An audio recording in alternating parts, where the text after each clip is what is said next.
Magandang araw kaagapay. Welcome to Kapitira, a 15-minute program where we talk about the goodness and the greatness of our God. Sa araw po na ito ay pag-aaralan natin ang Romans chapter 1 verse 18 to 15. Kung may Bible po kayo, buksan niyo po ito sa Romans chapter 1 verses 8 to 15 po ang pag-aaralan po natin ngayon. Ako po si Pastor Rolly Victira. Excited na po akong ibahagi sa inyo ang salita ng Diyos sa araw na to. Pero bago po tayo magsimula, tayo muna po ay manalangin. Panginoon, marami pong salamat sa opportunity na mag-aral ng inyong salita. Salamat po dahil ito ay ginagamit nyo upang bigyan ng hugis ang aming buhay. Thank you, Lord, because you're the one who is shaping us and molding us to have lives that are pleasing to you.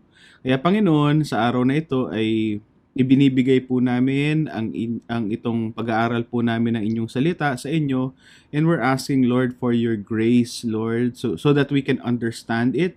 Hindi lang po yung maintindihan namin, pero it will be planted deep in our hearts so that we might be transformed by it, so that we can live lives that are pleasing to you. So we thank you, Lord, for this time. We worship you, O Lord Jesus. It is in your name we pray. Amen. Muli po, kung may Bible po kayo, buksan niyo po ito sa Romans chapter 1. Babasahin po natin from verse 8 to 15. Samahan niyo po ako. Ito ang sinasabi. First, I thank my God through Jesus Christ for all of you, because your faith is proclaimed in all the world. For God is my witness, whom I serve with my spirit in the gospel of his Son, that without ceasing I mention you always in my prayers, asking that somehow by God's will I may now at least succeed in coming to you, for I long to see you, that I may impart to you some spiritual gift to strengthen you. That is, that we may be mutually encouraged by each other's faith, both yours and mine. I do not want you to be unaware, brothers, that I have often intended to come to you, but thus far have been prevented, in order that I may reap some harvest among you as well as among the rest of the Gentiles. I am under obligation both to Greeks and to barbarians, both to the wise and to the foolish. So I am eager to preach the gospel to you also who are in Rome. Mga nakarang linggo po, mga kaagapay, we've been studying this first chapter of Romans, at natagpuan po natin dito how the gospel has really shaped the life of Apostle Paul sa kanyang paano niya tignan ang mundo, yung damdamin niya towards other people, at yung ginagawa po ng mga kamay niya. And so today, sisimulan po natin itong section na to, and maybe it will take us mga 4 weeks to get through this passage because it's so meaty.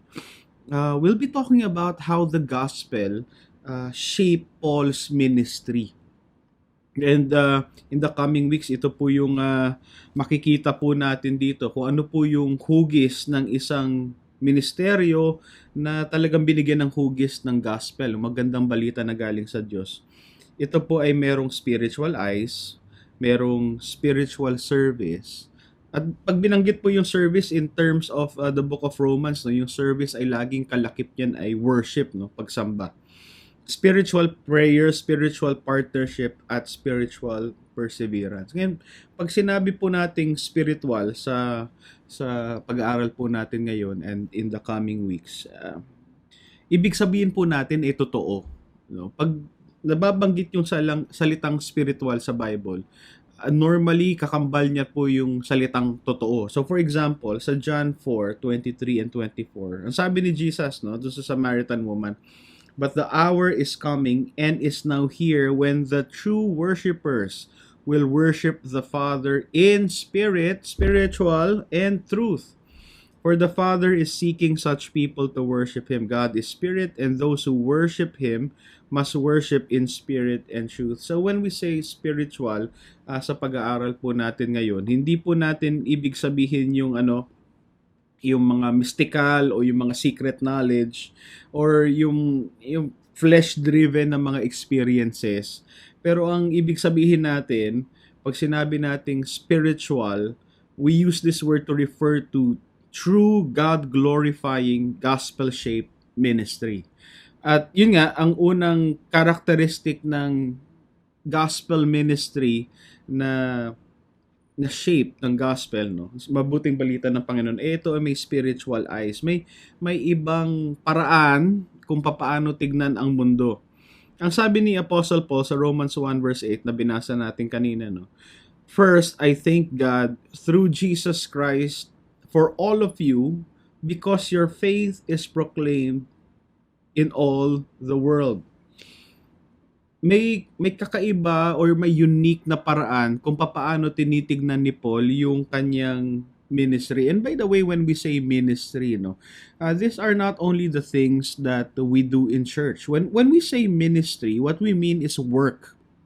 No, lahat ng ginagawa natin, pag ito ay talagang nakasentro sa Panginoon at sa kanyang good news, sa magandang balita niya, this is ministry. So don't think na yung ministry lang yung ginagawa sa loob ng simbahan, no? Whether nagpre-preach ka, nagpapakanta ka, naglilid ka ng Bible study, yes, ministry yun. Pero alam nyo, ministry rin yung hindi ka nakakatulog kasi nagpapakain ka ng bata ng 2 a.m. Yung mga may mga bagong mga baby diyan sa inyo, or pag naglalaba ka, no, kahit pagod na pagod ka, you have a mountain of laundry. That, if it is in the hands of God, that is also ministry. And spiritual eyes talks about looking at our lives in terms of the gospel. And if you look at Paul's approach to his ministry, no, he's thanking the right person. No, he's very encouraged doon sa nangyayari dito sa buhay ng mga tiga Rome, no. Sabi niya, I thank God through Jesus Christ for all of you because your faith is proclaimed in all the world. So he has a lot of things to be grateful for.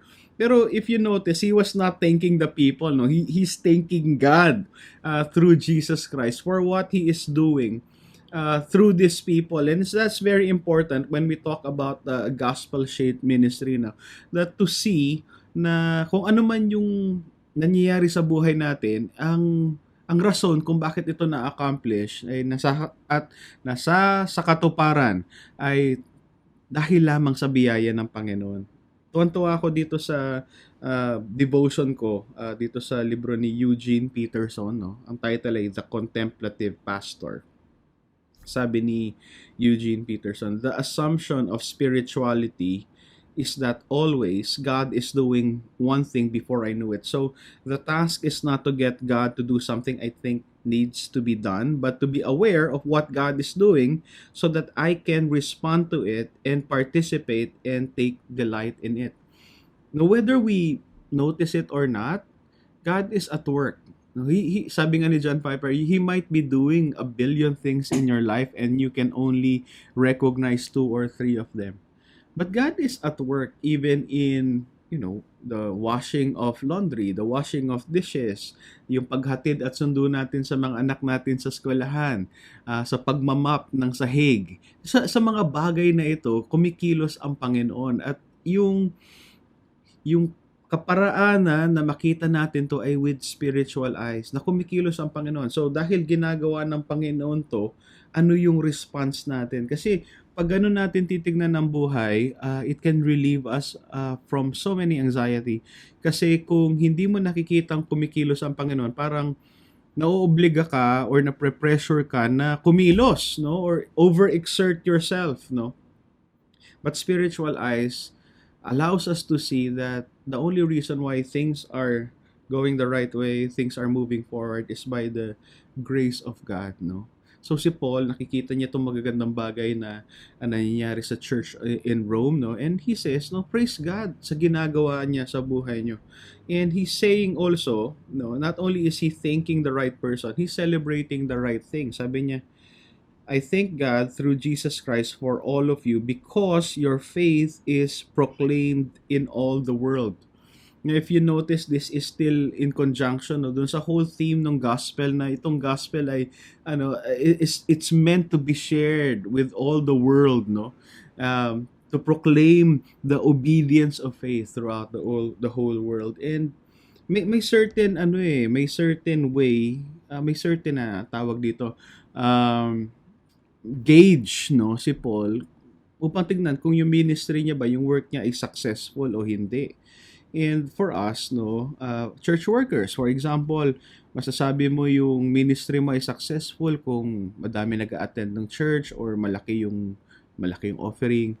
Pero si Paul, yung gauge niya dun sa success ng ministry niya, particularly dun sa command ng Panginoon na yung gospel ay it should be proclaimed to all the world. And Paul is looking specifically at that and celebrating the right thing. So he's not saying, masayang-masaya ako kasi may ganito kayong klaseng ministry, masayang-masaya ako kasi magaling yung kantahan nyo. Hindi, ang sabi niya, masayang-masaya ako kasi ipinamumuhay nyo yung magandang balita ng Panginoon. At ito ay naiproproklama sa buong mundo. Again, sabi ni Eugene Peterson, sabi niya, the work of spirituality is to recognize where we are, the particular circumstances of our lives, and to recognize grace and say, do you suppose God wants to be with me in a way that does not involve changing my spouse or getting rid of my spouse or my kids, but in changing me and doing something in my life that maybe I could never experience without this pain and suffering?